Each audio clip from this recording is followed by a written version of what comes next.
नमस्कार, मैं हूं रिचा और आप देख रहे हैं आईना सच का। चलिए शुरुआत करते हैं खास खबरों के साथ बुलेटिन की। सल्ट अल्मोड़ा जिले के विकासखंड सल्ट के राजकीय स्नातकोत्तर महाविद्यालय कुनिधार मनीला में नशा मुक्त कार्यक्रम का आयोजन किया गया है। इस कार्यक्रम की अध्यक्षता महाविद्यालय प्राचार्य डॉक्टर नरेंद्र कुमार ने की। कार्यक्रम का संचालन और संयोजन एंटी ड्रग सेल प्रभारी डॉक्टर भावना मासीवाला ने किया। आपको बता दें, प्राचार्य डॉक्टर नरेंद्र कुमार ने छात्र छात्राओं को संबोधित करते हुए अपने जीवन के अनुभवों के आधार पर नशे से उत्पन्न समस्याओं और छात्र जीवन पर उसके दुष्प्रभाव के विषय पर विस्तार से बताया। कार्यक्रम के अंतर्गत छात्रों ने कॉलेज में संयुक्त रूप से नशे के जीवन पर दुष्प्रभाव के विषय पर नाटक का मंचन किया और कार्यक्रम में सहायक प्राध्यापक डॉक्टर शरद चंद्र मिश्र ने संबंधित विषय पर अपने अनुभवों को छात्रों के साथ साझा किया। साथ ही कार्यक्रम के अंत में महाविद्यालय के संरक्षक और प्राचार्य डॉक्टर नरेंद्र कुमार ने छात्र छात्राओं को नशा मुक्त भारत और ड्रग फ्री देवभूमि बनाने में उनके योगदान के प्रति संकल्प दिलाया।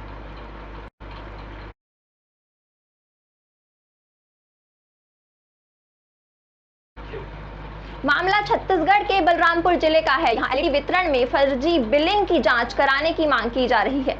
जिला शिक्षा अधिकारी ने कहा, भौतिक सत्यापन के लिए टीम गठित की जाएगी। बलरामपुर रामानुजगंज के हायर सेकेंडरी में छात्र छात्राओं के लिए एलईडी टीवी और स्टैंड खरीद कर भेजे जा रहे हैं, जहां बताया जा रहा है कि एलईडी टीवी कंपनी का न होकर मॉडिफाइड है और इसमें खरीदकर्ताओं ने लाखों का फर्जीवाड़ा किया है।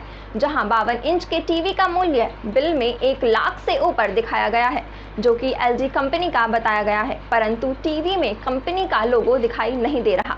सवाल ये उठता है कि आखिर इतनी बड़ी झूलझाल करने के पीछे मास्टरमाइंड कौन है और सूत्रों ने जो आरोप लगाए हैं वे सही हैं या नहीं। इसकी उच्च स्तरीय जांच की मांग की जा रही है।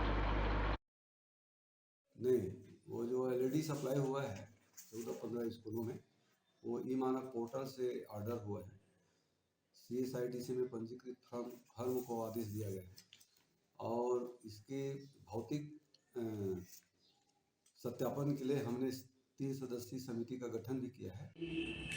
जिला में कुछ इस विद्यालयों में एलसीडी टीवी का वितरण किया गया है। तो ये स्कूल के माध्यम से आया है कि जिला कार्यालय से प्राप्त किया गया है? ये जो है हमको जो प्राप्त हुआ है उस आर्डर में लिखा हुआ है जिला शिक्षा अधिकारी के आदेश के अनुसार, और हमें ये जो है 5 फरवरी को प्राप्त हुआ। भराड़ीसैंण विधानसभा सदन के भीतर लोक हितकारी बजट पेश करने पर वित्त और संसदीय कार्य मंत्री डॉक्टर प्रेमचंद अग्रवाल को कैबिनेट मंत्री और बीजेपी विधायकों ने मुंह मीठा कर बधाई दी। उन्होंने कहा कि ये बजट वर्ष 2025 को ध्यान में रखकर बनाया गया है। साथ ही ये भी कहा कि सदन के भीतर प्रस्तुत 77,407 करोड़ का ये 2023-24 का बजट राज्य के सभी वर्गों को ध्यान में रखकर बनाया गया है। वहीं सदन में बजट पेश होने के बाद मुख्यमंत्री पुष्कर सिंह धामी ने कहा कि ये बजट संकल्प नए उत्तराखंड का बजट है, उसे साकार करने वाला बजट है और माननीय प्रधानमंत्री जी का मंत्र है, सबका साथ, सबका विकास, सबका विश्वास और सबका प्रयास। इसके आधार पर इसे तैयार किया गया है। ये बजट पूरी तरह से समावेशी है और हर वर्ग के उत्थान का इस बजट में प्रावधान किया गया है। जो 2022-23 में हम लोग इसे 10,471 करोड़ का व्यय अनुमानित कर रहे थे, लेकिन ये बढ़ के 13,133 करोड़ का ये हुआ है। तो आप इस अंदाज लगा 21% इसमें भी ग्रोथ हुई है। और मैं यदि इसके साथ बात करूं तो आपको मैं ये कह सकता हूं कि हमारे यहाँ कुल व्यय, जैसा मैंने बताया कि 18% लास्ट टाइम से बढ़ा है, और जो हमारी कुल प्राप्तियाँ हैं गत वर्ष की सापेक्ष 18.44% बढ़ी। ऐसी हमारा जो गत वर्ष की जो हमारी राजस्व अधिशेष है वो 4,309.55 करोड़। जी सर, आज ऐतिहासिक बजट आप लोगों ने पेश किया है। 70,000 करोड़ से ज़्यादा का बजट है। कैसे आप इसे देखते हैं और किस तरह का ये बजट है? यह बजट जो हमारा संकल्प है, संकल्प नए उत्तराखंड का, उसको साकार करने वाला बजट है। और माननीय प्रधानमंत्री जी का जो मंत्र है सबका साथ, सबका विकास, सबका विश्वास और सबका प्रयास, इसके आधार पर इसको पूरी तरह से तैयार किया गया है। ये पूरी तरह से समावेशी है, होलिस्टिक अप्रोच इसमें रखी गई है और हर वर्ग के उत्थान का इस बजट में प्रावधान किया गया है। लक्सर नगर के मेन बाजार से सटी मार्केट में एक बंद मेडिकल स्टोर में अचानक आग लग गई। जब आग की लपटें तेज होकर बाहर निकली तो लोगों को इसकी जानकारी हुई। इसके बाद काफी लोग वहां इकट्ठा हो गए और आसपास की दुकानों को आग से बचाने की कोशिश में जुट गए।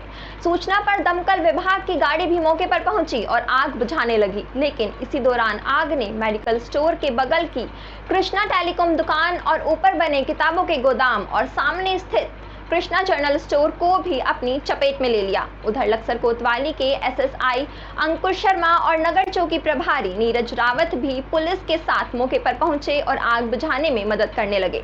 बढ़ती आग को देखकर दमकल विभाग की एक और गाड़ी मौके पर बुलाई गई। करीब 45 मिनट की मशक्कत के बाद आग पर काबू पाया गया। आग से 4 दुकानें करीब 25 लाख रुपए के नुकसान से गुजरी हैं। अधिक नुकसान का अनुमान लगाया जा रहा है। मैं रोज आता हूँ सफाई करने के लिए और कल मैं सारी चीज़ बंद करके गया था यहाँ से, इन्वर्टर भी, फ्रिज भी और मेन स्विच भी। अब ये नहीं पता किस तरह आग लगी है। और बराबर में एक मोबाइल की दुकान है, उसका भी हमारा कनेक्शन एक ही है दोनों लाइट का। अब ये नहीं पता कि इसमें लगी है हमारे में लगी, कैसे लगी है। नुकसान जो हमारी शॉर्ट सर्किट है उसकी वजह से बटन दृष्टि ऐसा लग रहा है उसकी वजह से आग लगी है। बाकी अभी टीम काम कर रही है फायर की और अभी स्थिति पूरी काबू में है। लक्सर नगर पंचायत सुल्तानपुर आदमपुर में हजरत सैयद दादा खान मोमीन शाह रहमतुल्लाह अलैहि पीर बाबा के 40वें सालाना उर्स के दूसरे दिन भी भीड़ उमड़ती जा रही है। उर्स में आज गद्दी नशीन शरफत मियां साहब और डायरेक्टर वारिस अहमद एडवोकेट आजम भर्ती की सरफरस्ती में आयोजन होगा। आपको बता दें, इस वर्ष भी पूरे जोरों शोरों से उर्स मेले को लेकर कमेटी तैयारियों को अंतिम रूप दे रही है और वहीं मशहूर कव्वाल दर्शकों को अपने कव्वाल के जलवे से भी नवाजेंगे।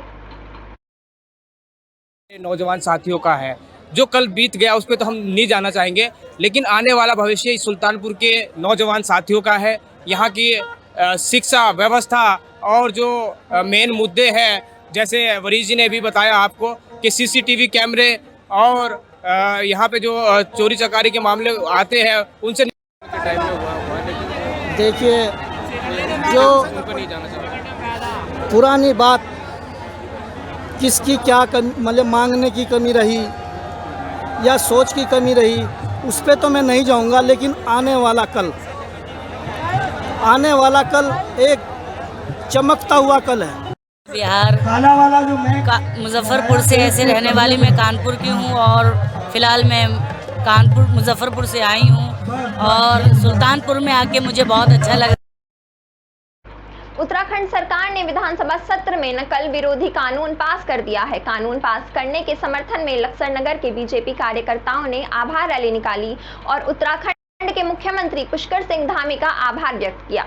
आपको बता दें, रैली में लक्सर नगर पालिका के चेयरमैन अमरीश गर्ग, ब्लॉक प्रमुख हर्ष कुमार दौलत और एडवोकेट शहदीप चौधरी सहित बड़ी संख्या में बीजेपी कार्यकर्ता मौजूद रहे। इस दौरान चेयरमैन अमरीश गर्दे ने कहा कि नकल विरोधी कानून पास होने के बाद अब उत्तराखंड में नकल माफियाओं पर लगाम लग जाएगी। निश्चित रूप से इस कानून के पास होने से राज्य के युवाओं को लाभ मिलेगा। साथ ही ब्लॉक प्रमुख हर्ष कुमार दौलत ने नकल विरोधी कानून लालकुआं कोतवाली क्षेत्र के बिंदुक्ता में बीते दिनों 9 मार्च को संतोष राम के साथ मारपीट हुई थी। इस मामले में पुलिस को प्रार्थना पत्र सौंपने पर भी कार्रवाई नहीं की गई। इससे हताश होकर युवक ने एक सुसाइड नोट लिखा, जिसमें उसने अपनी आत्महत्या का जिम्मेदार लालकुआं पुलिस और मारपीट करने वाले लोगों को ठहराया। जिसके बाद युवक ने जहरीला पदार्थ खाकर आत्महत्या का प्रयास किया, जिसे परिजनों ने आनन फानन में अस्पताल में भर्ती करा दिया।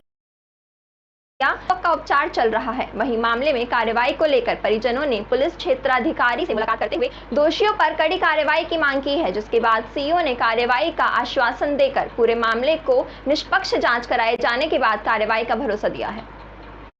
सिंगरौली के हिरवा गांव के समीप कन्वेयर बेल्ट के पास होली के दिन मारपीट में घायल हुए युवक की इलाज के दौरान मौत हो गई, जिसके बाद कोतवाली पुलिस ने हत्या का मामला दर्ज कर लिया है। आपको बता दें, बीती 8 मार्च को एक युवक का रास्ता रोककर उसके साथ बेरहमी से मारपीट की गई थी। मारपीट में गंभीर रूप से घायल युवक को इलाज के लिए रीवा मेडिकल कॉलेज में भर्ती कराया गया था, जहां मंगलवार को उसकी मौत हो गई। मौत की सूचना जब गाँव पहुंची तो उसके परिजनों का हाल बेहाल हो गया और युवक की मौत की सूचना मिलने के बाद पूर्व में दर्ज मारपीट के मामले में धारा बढ़ाते हुए हत्या का मुकदमा दर्ज कर लिया गया है। पुलिस आरोपी युवकों की तलाश में जुट गई है।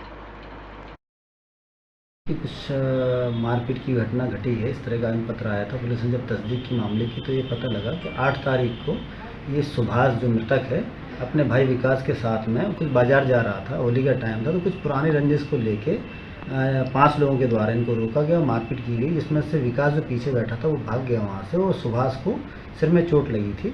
हालांकि वो चोट इस तरह की नहीं थी कि उस समय कुछ उसको बहुत गंभीर हालत थी। वो उसके बाद घर चला गया। घर जाने के बाद फिर उसको दूसरे दिन कुछ दिक्कत हुई तो परिवार के लोगों ने फिर जाके उसको पहले तो हीरावती हॉस्पिटल में, उसके बाद फिर ट्रॉमा सेंटर में उसको इलाज करवाया।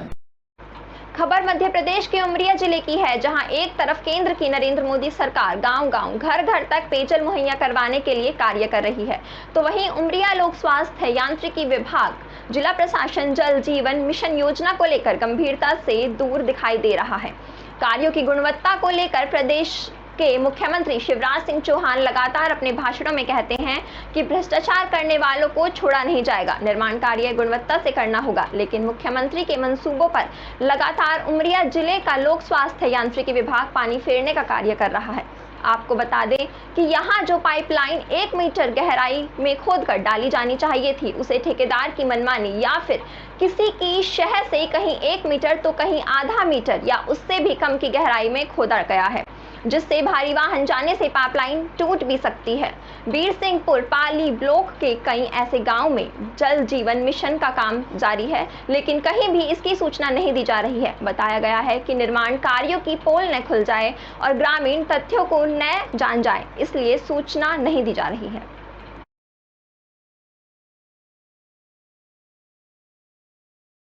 विदिशा के कपूर गार्डन में राजनीतिक होली मिलन का आयोजन किया गया। इस कार्यक्रम का आयोजन वरिष्ठ कांग्रेस नेता मनोज कपूर ने किया। साथ ही उन्होंने बताया कि हर साल इस प्रकार का आयोजन किया जाता रहा है। 2 साल के दौरान कोरोना के कारण आयोजन नहीं हो सका। उन्होंने ये भी बताया कि इस साल होली मिलन समारोह में शहर के राजनीतिक दलों के सदस्य और गणमान्य नागरिक मौजूद रहे। वहीं उन्होंने बताया कि गुड़ी पड़वा के मौके पर शहर में भव्य छल समारोह निकाला जाएगा, जिसमें मुंबई के कलाकार शामिल होंगे और खास बात यह है कि इसमें सभी 12 ज्योतिर्लिंग के प्रतिरूप शामिल किए जाएंगे।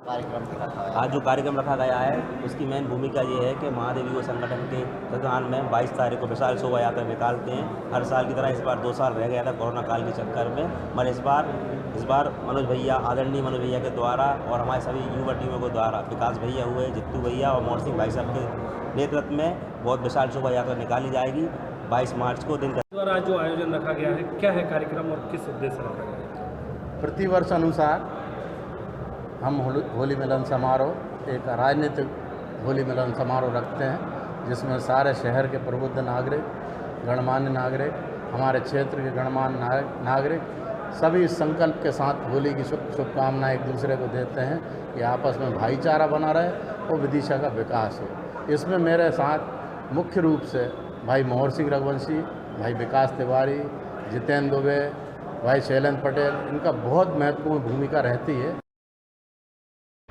ऐसी ही देश और दुनिया की बड़ी खबरों के लिए देखते रहें आईना सच का।